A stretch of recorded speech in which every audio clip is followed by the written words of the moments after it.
Thank you everybody for joining us. My name is Kelsey Doom and I'm the President and CEO at the Brookings Area Chamber of Commerce. And this is the first in a series of 3 candidate forums that we're going to be hosting prior to the municipal election that's going to be taking place April 13th. So these forums are organized by our Public Affairs Committee of the Brookings Area Chamber of Commerce, which is a group of over 20 really engaged individuals from various industries in Brookings, and we just really appreciate those members who give their time. So we pride ourselves in hosting a fair and an informative forum for all elections that matter to our members. And before we get going and introduce our candidates and moderator, I'd want to give a shout out to a few of those members. We have our sponsors who made this forum possible, all of these forums possible.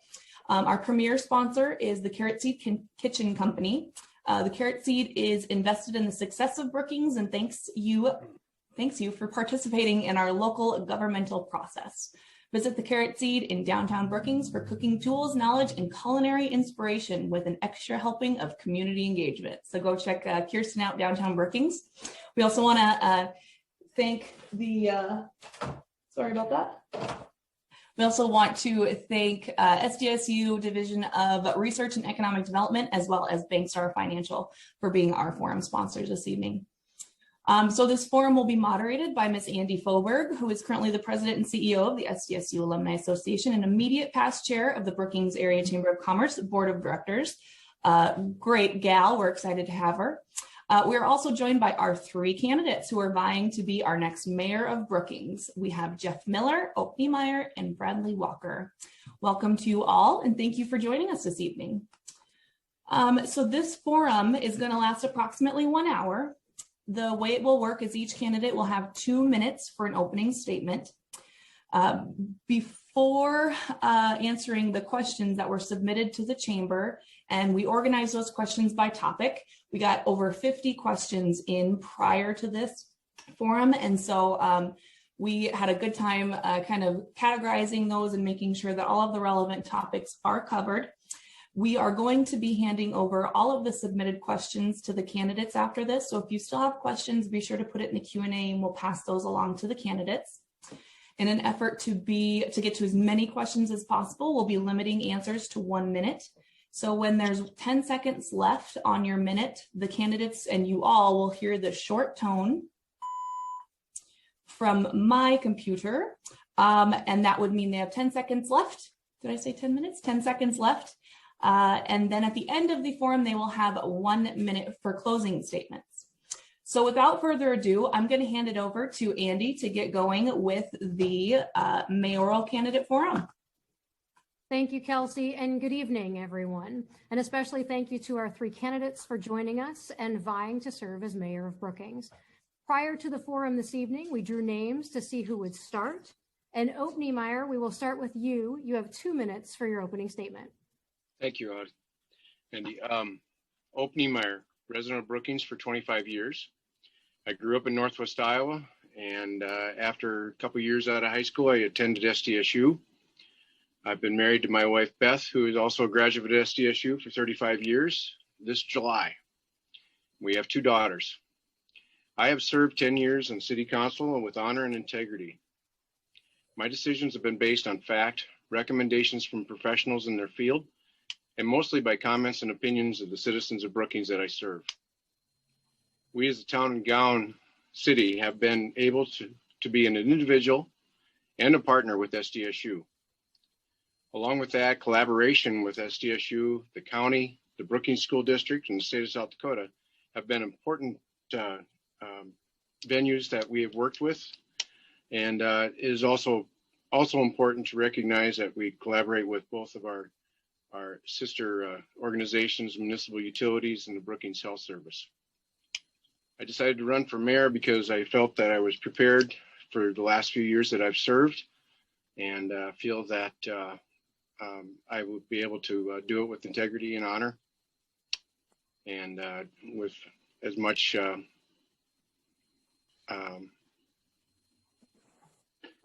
transparency as possible. Thank you. Thank you very much, Oak. Next will be Bradley Walker. Hello, I'm Bradley Walker. I've been in Brookings for 4 years. I came here to retire. I'm running for mayor because I feel the current city council has overstepped their boundaries in placing limitations on the small businesses and the citizens of Brookings. They have chosen to choose who is essential and who is not essential. And they have been, in my opinion, giving the false information to the citizens on how to best deal with this pandemic. I am a fiscal conservative, and I will work on bringing more affordable housing to Brookings. I will work on building infrastructure to Brookings, and I feel that they are building and expanding way too fast and not taking into consideration all the consequences of such an expansion. Thank you. Thank you very much. Next will be Jeff Miller. Good evening, and thank you again to the Chamber for hosting this event, to the sponsors. My name is Jeff Miller. I think many of you know me, but you might not know a lot of my background. I've lived in Brookings for 47 years. I lived, worked, and went to school here in Brookings. I'm an SDSU grad, class of 81. I'm not that old, but I've been here for quite a while. A little bit about my qualifications and why I want to run. To begin with, I managed to grow within the Brookings Police Department, went up through the ranks, spent a lot of my time in investigations and cut my teeth in the department doing that. And I think that's what gave me my inquisitive nature and not afraid of confrontation when it comes. During my tenure, I managed the investigative department. I attended polygraph school. I was one of only 2 in the state of South Dakota.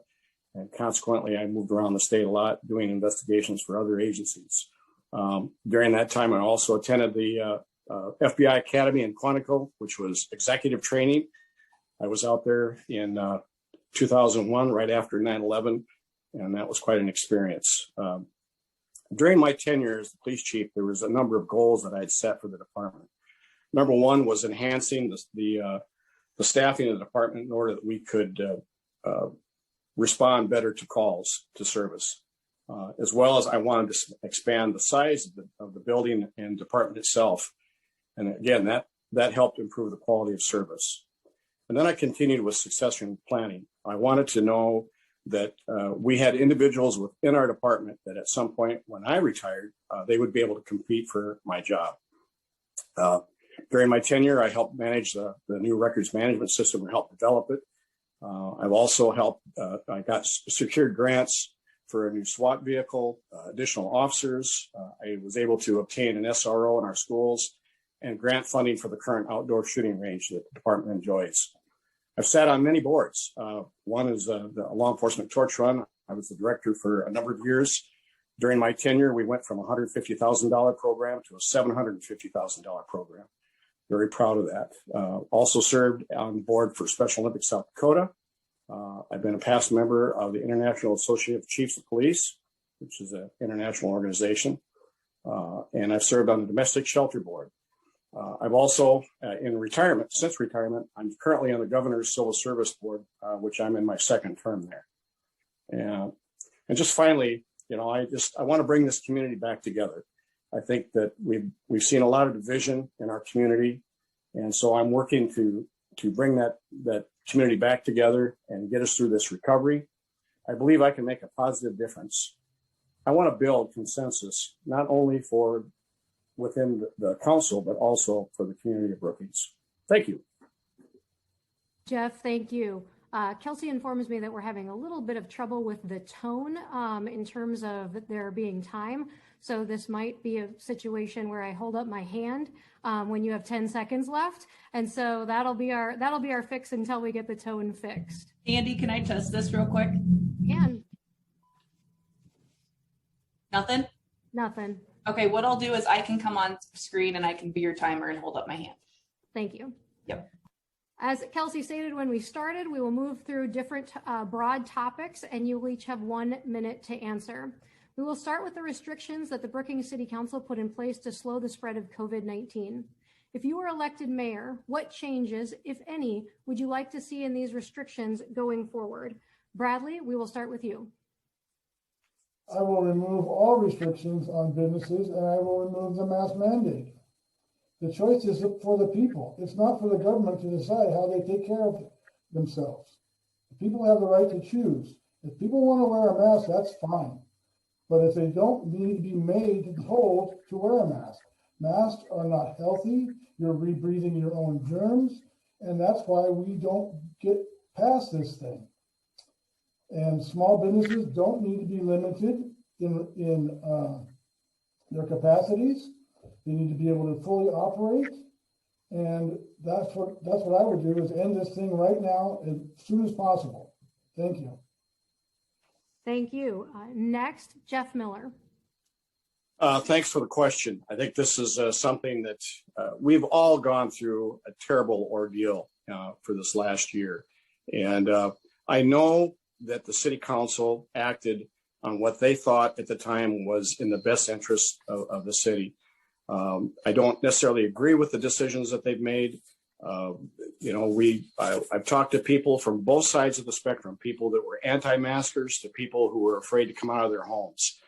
And I think the biggest problem we face right now is fear. And I think this whole thing is generated fear, not just throughout the community, but all over our country. And it's impacted our small businesses. This is the bread and butter of this community.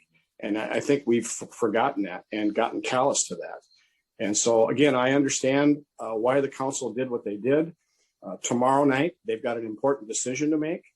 They can either maintain the ordinance as is, they can reduce it to mask wearing only, or continue to kick the can down the road. So, thank you. Next, we have Ope Niemeyer.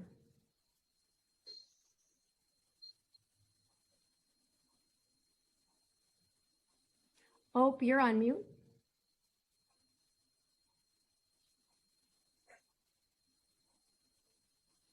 And all right. So I tried to follow the advice of our health officials and obviously listen to the community. There are people that are very concerned for our whole community as far as the community health. I looked at this as a public safety issue. We as a council had the responsibility for that.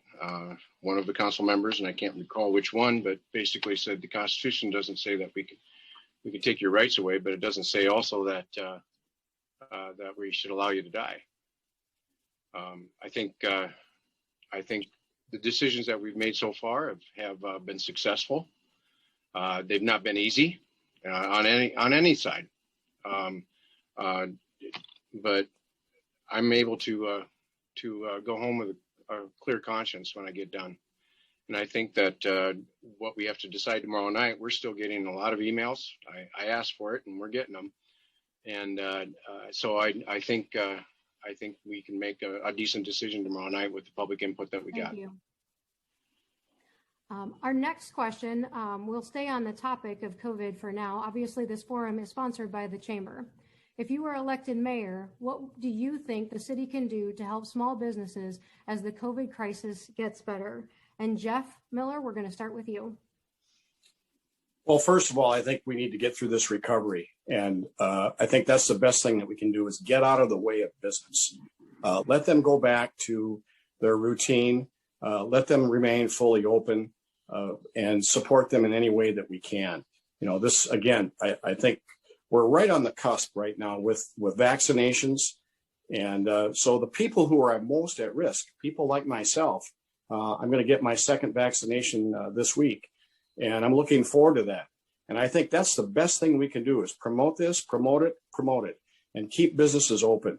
I can't state that enough. It's what we do here in Brookings, that we try to build a better Brookings and support our local business. So I think that is ultimately important.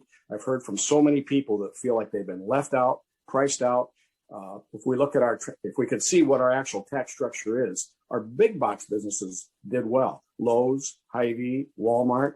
But talk to the people who were the small business owner and how they fared. And I think you're going to find something different. So we need to support them and keep moving forward.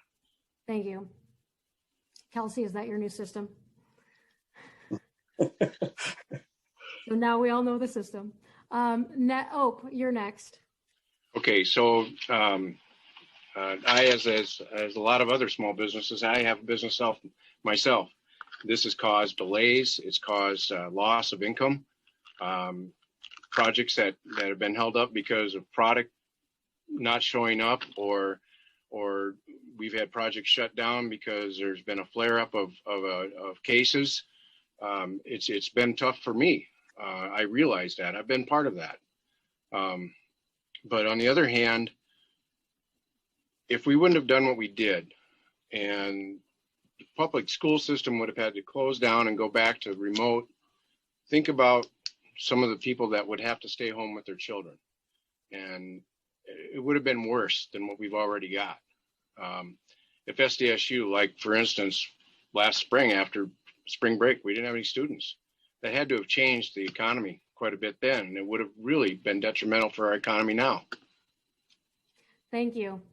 Kelsey, so you know your signs are backwards for us. Thank you. That was better. Bradley Walker. Yes, businesses need to go back to normal. Mr. Niemeyer is speculating on what may have happened and what may have not happened. I believe that the children should not even have to wear a mask, because if you look at the statistics, there has not been one death in the entire state of anyone under the age of 20. So businesses were needlessly sanctioned and punished as a knee-jerk reaction. Mr. Miller was right when they said this thing is all driven by fear, and common sense has not been able to take over. People need to educate themselves and not listen to the things that are being pushed on them by the city council. Thank you. Thank you. Our next question, our group of questions, is about leadership and how you will approach problem solving.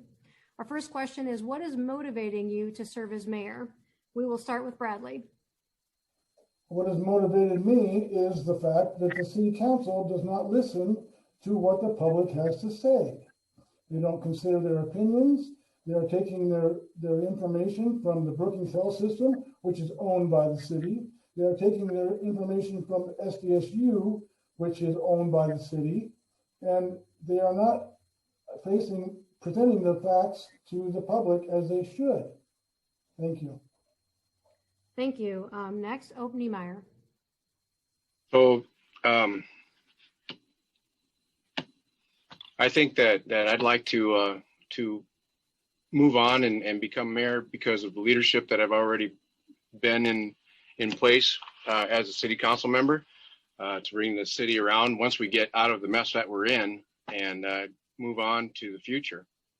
I think I've prepared myself for it. I'm ready to serve in that position, and with some of the decision making that I've helped make in the last 10 years, I think that I'm ready for that step up. Thank you. Jeff Miller. I want to go back to just something that Opie said in the previous question that I think is very important and is significant. It really is telling. He talked about his business and how he was affected. Did you notice he was still in business? He was still in business.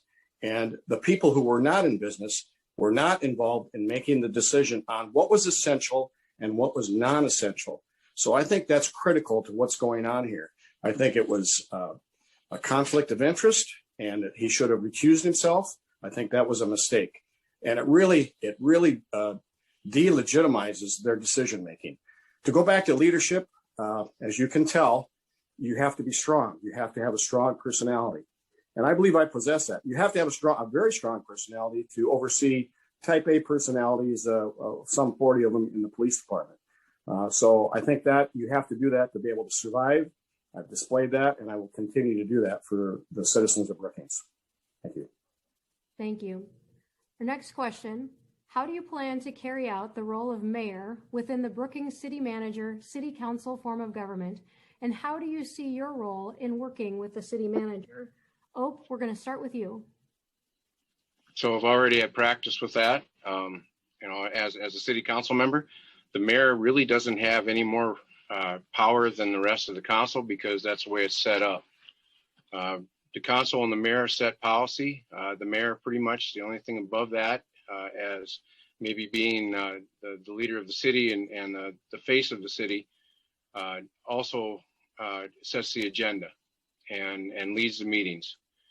Otherwise, the rest of the city council has this equal opportunity for decision making, and their vote is just as equal as the mayor's. So I guess I hope to be able to utilize the time and value or skills that the rest of the city council will have, whoever that may be after this election again, and let them be part of the whole situation. I think that what we've had in the past for mayor leadership has given me a good example. Thank you. Jeff Miller. Thank you. Good question. I think even though and what Opie said is true, the mayor has one vote, but I think the mayor can set the tone and help guide the city and where we need to go. And one of those things, again, I'm going to say that I think I've got strong leadership. I've displayed that in the past. I think that the mayor and I think that our community expects that in their mayor. I think they expect strong leadership and to be able to develop relationships, which I've shown, and to be able to develop and build consensus on the council. I think that's important. So, I don't want to beat up Opie too much here because if I'm elected, Opie's still going to be on the council, and I have to work with him. And so again, I respect Opie, so I don't want a misunderstanding there. As well, I think you have to be a good ambassador. I've been a presenter at an international conference, and so I'm quite adept at speaking in public. Feel very comfortable with that. And I think that's an important part of that position. So for that, I think. Bradley Walker. As far as working with the city manager and the rest of the city council, I am willing to accept everyone's opinions. I welcome everyone's opinions. That's something I'm running on. I want to hear all voices. And, obviously I have no experience running a city council meeting, even though I've attended almost every one for the last year. It will be a work in progress as far as that goes. And it does take a strong personality to be a firm leader. But the most important thing that I want to do is bring the community back together again. I believe they are being divided by the current policies enacted now, and that needs to change. Thank you. Thank you. Another resident would like to know what you think are the greatest challenges and opportunities for Brookings in the next 3 to 6 years. Jeff Miller, we're going to start with you. Thank you. Another important question, maybe not within the next 3 to 6 years, but maybe a little further out. Our land usage and storm drainage is a huge issue for us right now. In about 10 or 15 years, we're going to be out of land that's contiguous to the city of Brookings. And so we're seeing expansion going on both within our neighboring cities of Aurora and Volga. And those are good things. But I think we have to consider some redevelopment in older areas and provide some growth. I think we also have to consider leapfrogging across those areas that we can't develop because they're not suitable. And as a result of expansion, we also have to be concerned with storm drainage. I think if you were to ask some residents from a couple of years ago what they thought about our storm drainage, we might not get some good answers. I know that this has been some mistakes in the past, and I'm not saying that our current staff aren't working on that and they realize those problems. But just as an example from something that was poor planning in the past, 20th Street South of Moderator was an intersection that was built to be underwater. So for that, that's a couple of my main issues. Thank you. Bradley Walker. I believe in the next 3 to 6 years, we need to focus on building more affordable housing, and we need to work on increasing wages for the workforce so people can afford to buy housing. Right now, the housing situation, houses are way overpriced for what a young family just starting out can afford. There's half of the homes in Brookings now are renting. It's a 50-50 split between rentals and people purchasing homes for their own. And we also need to work on our roads. Our roads are terrible. And we need to work on the infrastructure and the drainage. Like right now, the Prairie Hills addition, they cannot build basements in the homes that they're building there because of the water table is so high. Thank you. Thank you. Hope Niemeyer. Oh, I'll probably piggyback on both of those guys. Workforce housing is very important. It's one of our detrimental problems because we don't have enough affordable housing, you know, and you got to try and identify what affordable is. Jeff is right. We're going to run out of land. We all three of us made this comment when on the Collegian. I talked to a developer today, and he agreed with me. I think that the city of Brookings, Brookings Municipal Utilities, and developers need to work together to leapfrog over some areas that we may have to go around or over top. In order to do that, we're going to have to be able to get the landowner in between there to allow us to bring utilities through with easements. And I don't think all of that should be put on the developer's lap, which has been done in the past. You can do that with tax increment financing. We've done that a couple times in the past. We've had some real successful income housing projects before. Thank you. So you all touched on it a little bit, but we're going to go a little bit deeper into this issue. Brookings continues to grow. The next questions are about that growth and the future of Brookings. The first is about housing, which you touched on. Many in Brookings believe we are facing an affordable housing crisis. What is your understanding of the affordable housing issue in Brookings, and what can the mayor and city council do to address the crisis? Hope, we're going to start with you. Okay, so I mentioned tax increment financing. Valley View and Oakwood Equity were two perfect projects for an example. Those homes were done by developers, two different developers, and those homes were put at a certain price point. And the trade-off is the city created a TIF district so that they could get the pricing down on there. They were probably one of the most successful projects that we've done. Those homes were built at around the 140 to 160 range at that time. That was affordable housing prices. And those homes were built within 2 to 3 years. It was probably the best project we've ever done. I'd love to do that again. I think we'll have some of that going on in the future. I think it's a very good possibility that is one of the best ways to do that. Otherwise, from there are a couple projects coming up on 7th and 15th. I look forward to that. If anybody's interested in that, they could ask Patty. Bradley Walker. Well, as far as the housing crisis goes, we might have to look at changing some zoning requirements and reduce our inventory of industrial zoning and create more residential zoning. Because if we keep growing, we're going to end up having to increase the density, which is going to put more pressure on the roads and the infrastructure. Thank you. Jeff Miller. Thank you. Another great question. You know, affordable housing is going to be a lot harder in the future.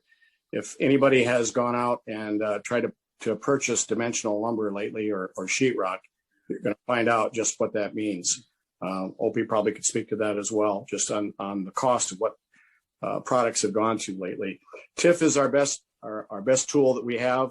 We're kind of limited on anything else. Certainly trying to work with developers to continue with affordable housing, but I'm afraid affordable housing is going to go up just from the building products alone. So again, I support the TIF and TIF districts, whatever we can do to assist developers and keep moving forward. Thank you.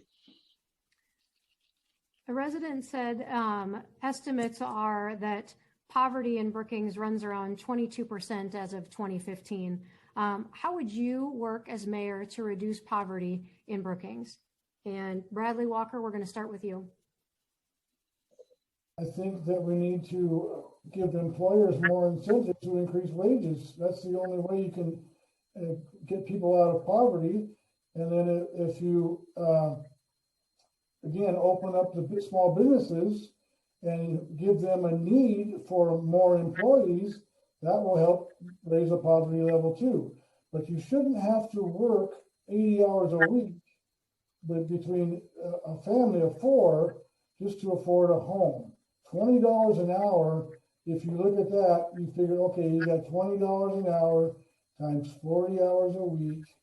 That's 40 hours a week. That's $800 a week times 4 weeks. That's $3,200 a month. You know, so roughly that's $36,000 a year of income, and that's not enough. Thank you. Thank you. Jeff Miller. Again, poverty is a concern within our community, and it's unfortunate to hear that high of a number of level of poverty that we have. Again, I think a lot of it has to do with wages and the job selection that we have in the community. We really need to work hard on workforce expansion.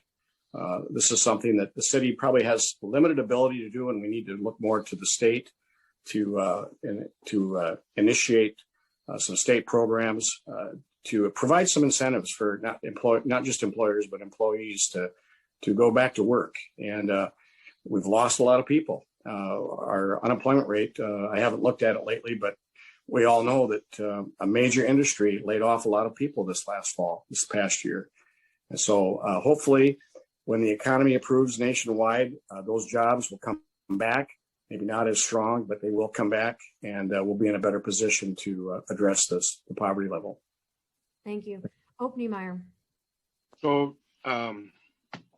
it's not just the people that have a job that aren't making enough money. It's those that, for one reason or another, are unemployable. There's not a lot the city can do directly on that, but we do fund through United Way to help with some of that, as far as try to at least support some of those that are less fortunate. Some of it might be due to mental health. Mental health is an issue that might create some of our issues with poverty because they are not able to hold a full-time job. Yes, the wages are not necessarily great in some of our industries here, but overall, the last couple industries that have come to town pay a pretty decent wage, a median wage. And I as myself, start my guys out way above minimum wage. And if they've got skills, they get paid quite a bit more than that.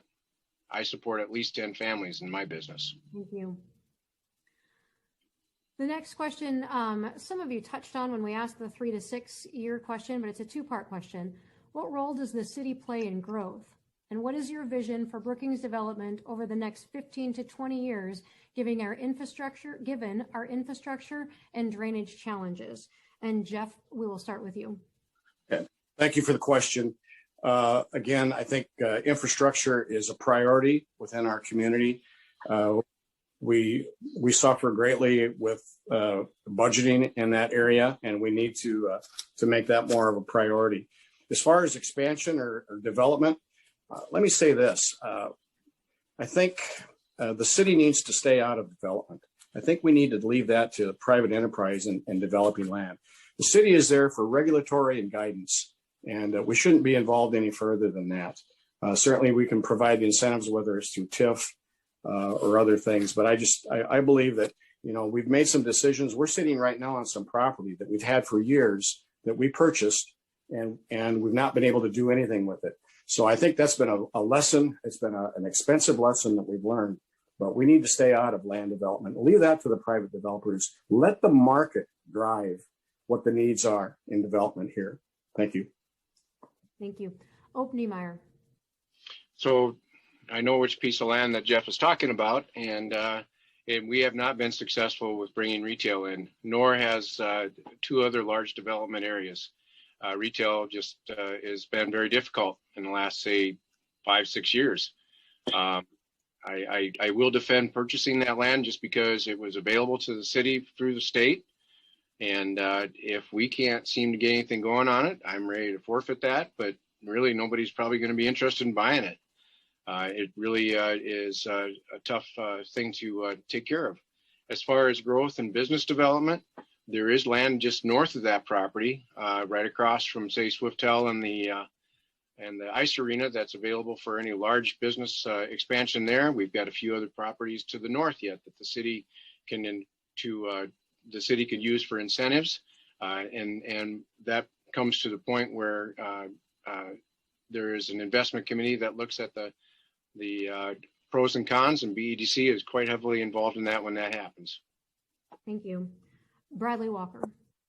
And this goes back to the point that I had tried to make earlier, where you need to look at that marketplace that's sitting out there that's done nothing but cost the city money for the last 5 years. You need to think about rezoning that property and making it residential to be able to put houses on it. But the big thing is, you can build and build and build all you want. If you don't have the jobs to have the people to buy the homes, then there's no use in even building. So you should slow down on the building. Yes, you're elevating one industry, the construction industry, but you're going to run out of land sooner or later. If you don't rezone or slow down, then your infrastructure is going to suffer. Thank you. Thank you. Our next question continues on this topic. How would you describe the city's current financial position? Bradley, we're going to start with you. I think that the city needs to work on paying down debt.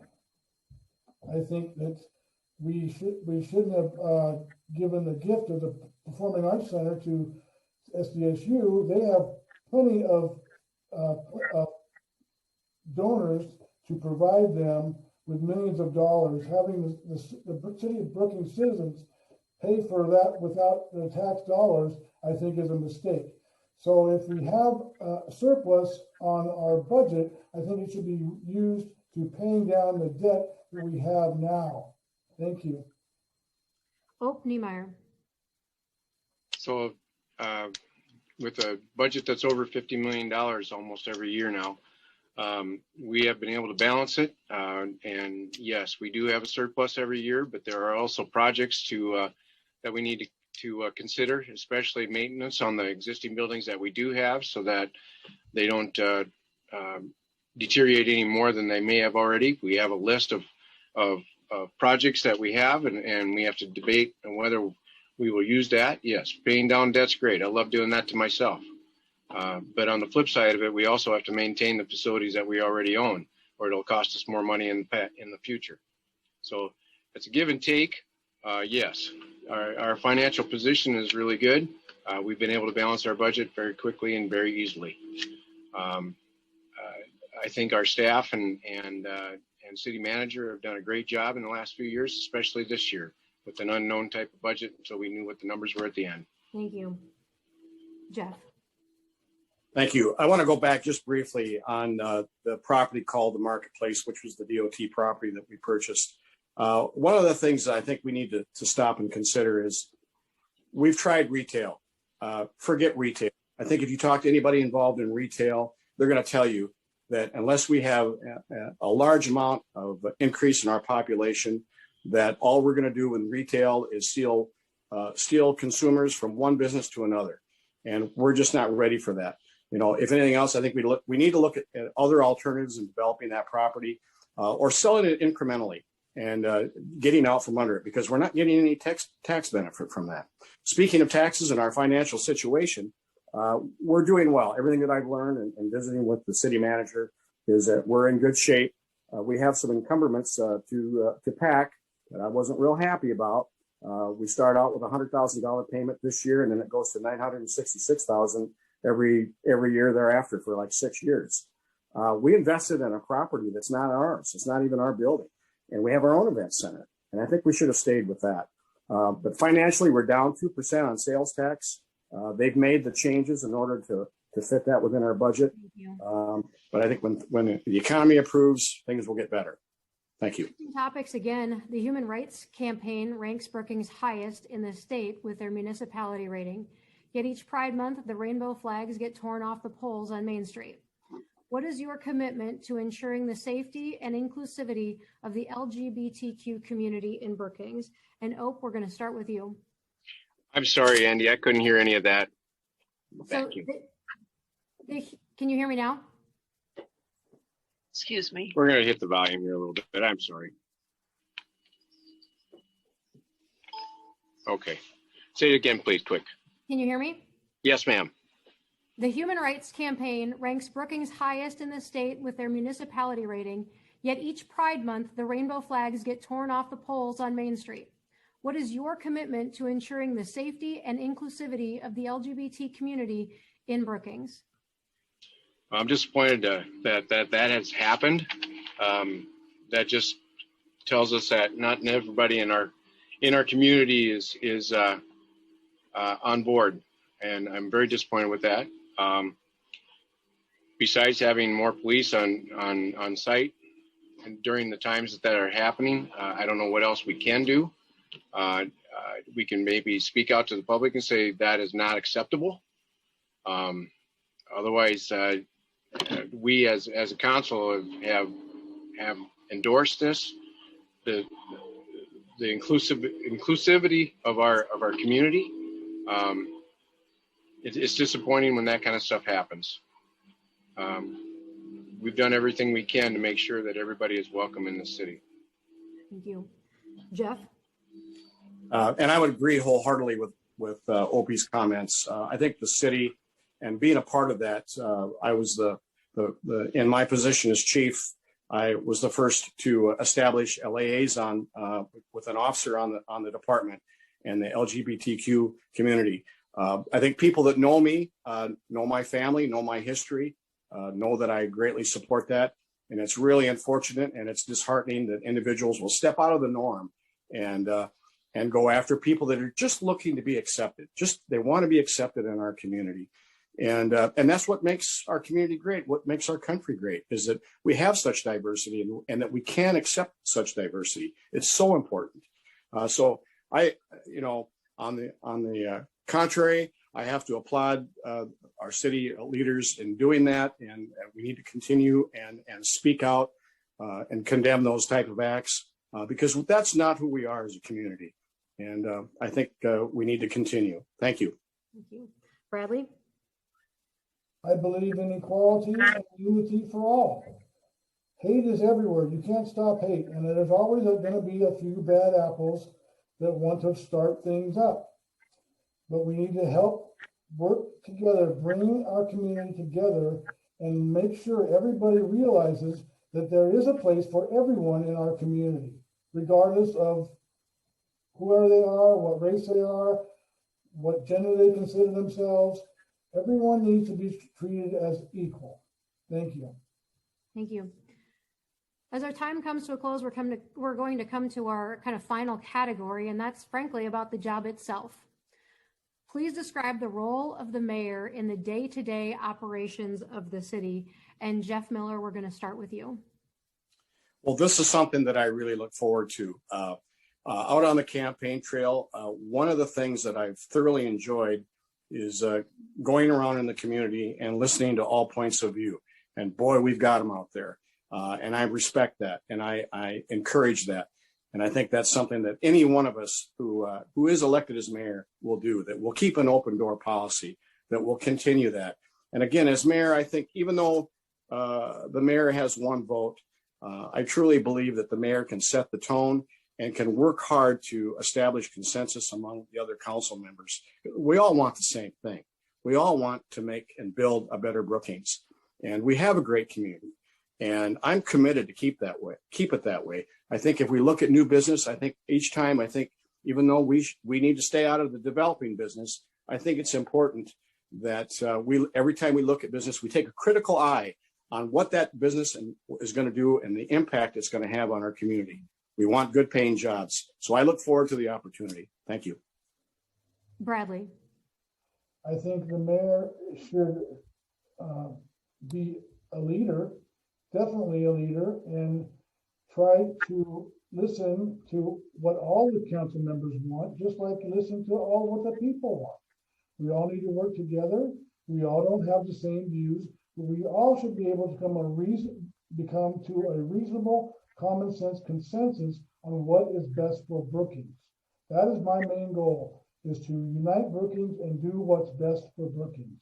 Thank you. Oh. I think the mayor has to be accessible within a phone call, within an email, with a visit. I don't plan on being down at City Hall much because that's the city manager's job, is to run the city.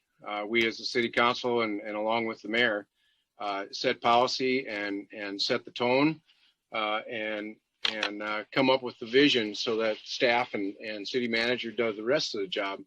I think, I'd like to say that I have an agenda, but I don't. I never have. I've always wanted to stand back and wait for citizens to ask and to tell us what they want. If there's something that they come before us and say, we have a problem here, then it's up to the city council and the mayor to come up with a possible solution and do the best we can with that and set policy and let staff and city manager do their job. Thank you. Serving as mayor requires teamwork. How would you describe your approach to working as a team, even if you disagree with someone on the team? And Ope, we're going to start with you. Okay, so I've had a little bit of experience with that. And I've had two different mayors that I've served under. Both of them have the same approach on that. And I would agree with what they do is once we come to a consensus and we vote and whatever direction it went, if we were opposing of it, we have to go along with the rest of the group because that's what the council decided to do. We have to all support it then. That's the first thing that I learned about teamwork on city council. The other thing is too, is if one city council member has a concern and wants help with it and has the ability to convince another council member or the mayor that that's probably a better direction to go, then we all go at that and focus on that. Obviously, we've had difference of opinions and throughout the years that I've been on, and everybody has had a good argument of their position, and I've agreed with some, and some of them agreed with me. And I think that's how teamwork works once you get everybody together. Thank you. Bradley Walker. I think that the mayor needs to realize that working with the council is imperative, and I believe that in working with, and for the past 35 years in a major factory with a bunch of different teams, I think it's reasonable to find the strengths and weaknesses of each individual and exploit those and use them to the best of our ability to make a team come together. Thank you. Thank you. Jeff Miller. Teamwork is a great thing, and I'm a firm believer in it. Just as an example, early on in my career, I was a SWAT team member. And as a SWAT team member, you had to work as a team, and especially in situations where your life depended on it. So a lot of training and a lot of coordination. And so I learned at an early age on the department that working as a team is imperative. And we found that out in any situation. Budgeting as the police chief. Again, I operated the largest operating budget within the city, $4 million. And for 3 and 4 years running, I was asked by the then city manager to zero out, to flatline my budget. And I didn't do that in a vacuum. I worked with team members to come up with a solution. And sometimes we had to rob Peter to pay Paul, but we made it work. Another example is what I've done. And I'm telling you what I've done, not what I'm going to do.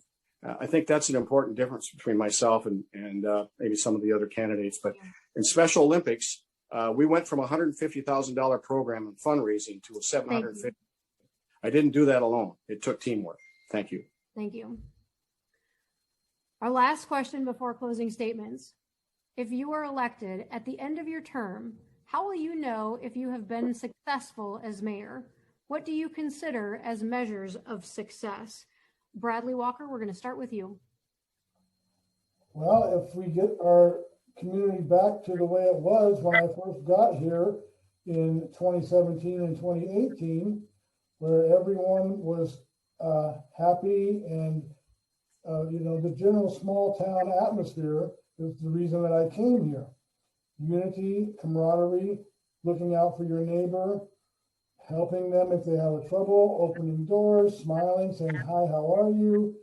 Just making sure that we have built a strong community back again to the way it was 2 years ago. That's how I will know if I've been successful. Thank you. Jeff Miller. Thank you. I think you have to establish a number of goals for yourself. I did that when I became police chief, and it's something that I would do as mayor. And one of my priorities is to bring this community back together. I think that is so important. I think that once we can establish that and get get our community working in the same direction, we're gonna achieve success. I always feel like people that are close to you will sometimes tell you what you want to hear. So you need to be able to reach out and talk to the people who may not always agree with you and see what they think and how they feel. On the council, I know I may not always agree with the direction of the council, but at the end of the day, we're still there for the community of Brookings. So I think our main gauge of how successful they are is, have we maintained the quality of life here in Brookings? You know, we need to continue to support and maintain the terrific aspects that we have to this community, whether it's our park and rec facilities to our event center. And so I think with that continued growth and land development, we'll know that success. Thank you. Thank you.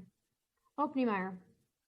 So hopefully at the end of my first term, if I serve another one, I hope that our community's health is still paramount.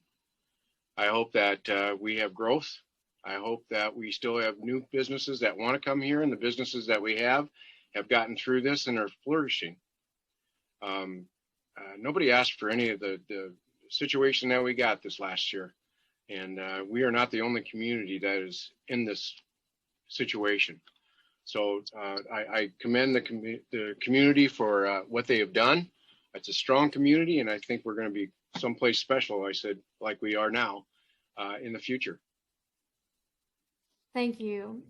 We're about to go to closing statements. I want to thank everyone who's watching. I want to thank everyone who has submitted questions. As we said at the top, if you submitted a question, it will be forwarded on to the candidates. So if we didn't get to it tonight, be sure that they will get a chance to see that question. We had over 50 questions submitted, so we knew we weren't going to get to all of them this evening. But we will now turn to closing statements. And Jeff, we're going to start with you.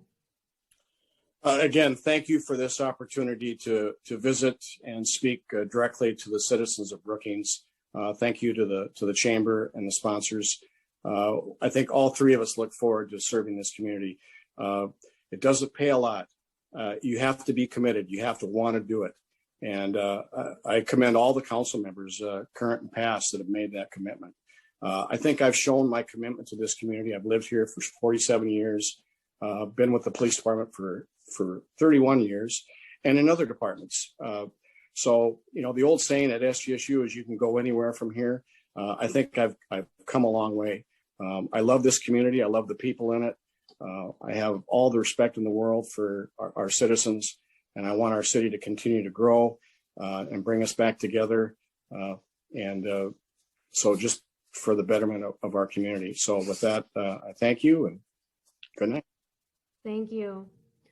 Hope, we'll go to you next. Okay. Thank you, Andi, for moderating. Thank you, Chamber of Commerce and the sponsors for putting this on for us. And of all people, thank you to the citizens of Brookings that have chimed in and will in the future probably possibly see this tape, just so that they know it's recorded. I would be honored to serve as mayor of Brookings. I have been overwhelmed and humbled by the time that I've already served on council. And I would love to serve more as mayor. I ask for your vote. You will get nothing but 100% from me like you have. And please vote. It is your right and honor to do that. And please support all the other candidates that are running for city council and school board also. They deserve your attention, and I think everybody should have the right to vote and should be able to express their opinion. And the best way to do that is to vote. Thank you very much for the city of Brookings. I've been fortunate to be a resident here. I've been fortunate to be a business owner, and I think that we have a great future going before us. Thank you. Thank you. Bradley. I'm looking forward to serving as mayor because I'd like to see Brookings, the city council, put Brookings first above SDSU. I believe their priorities are focused on SDSU and not the citizens of Brookings. The reason that we are in this situation right now is because a year ago, the city council made the statement that we need to put this restrictions into place in order to preserve a safe environment for the returning SDSU students. And they didn't consider the fact that they were putting people out of work. They didn't consider the fact that they were putting businesses out of income. Their only main focus was to protect the environment for the returning SDSU students. I plan on putting Brookings first. I will work with SDSU. I will work with everybody, but I have no commitment to SDSU as far as loyalty above anybody else. My loyalty is to the people of Brookings. I want to unite our community once again, and I want to bring unity back to Brookings once again. Thank you. Thank you to all of the candidates and for those of you watching for engaging in the election process. If you have additional questions for these candidates, I encourage you to reach out to them. I'm sure that they would love to hear from you directly and answer those questions. Kelsey, I will turn the floor back over to you. Thank you again and have a good night, everyone. Thank you. Thanks, Andy. Thank you. Great, thank you. And thank you to everyone for your participation this evening. And to our sponsors, the Carrot Seed Kitchen Company, Bankstar Financial, and SDSU Division of Research and Economic Development. Our chamber works to connect, promote, enrich, and advocate, and evenings like these allow us to do that. So thank you to our 544 members that allow us to do that tonight. Our next candidate forum will take place this Thursday, March 25th at 6 p.m. Ms. Angela Boersma will be our moderator. You can register for that event on the chamber website. We will attempt to broadcast that forum live on Facebook, which we attempted to do this evening, and I think we were successful, so that's great. And this forum was recorded and will be shared out on our YouTube and Facebook page as soon as we're able. So go out and share that. Get out and vote on April 13th, and thank you all for your participation. We will see you soon.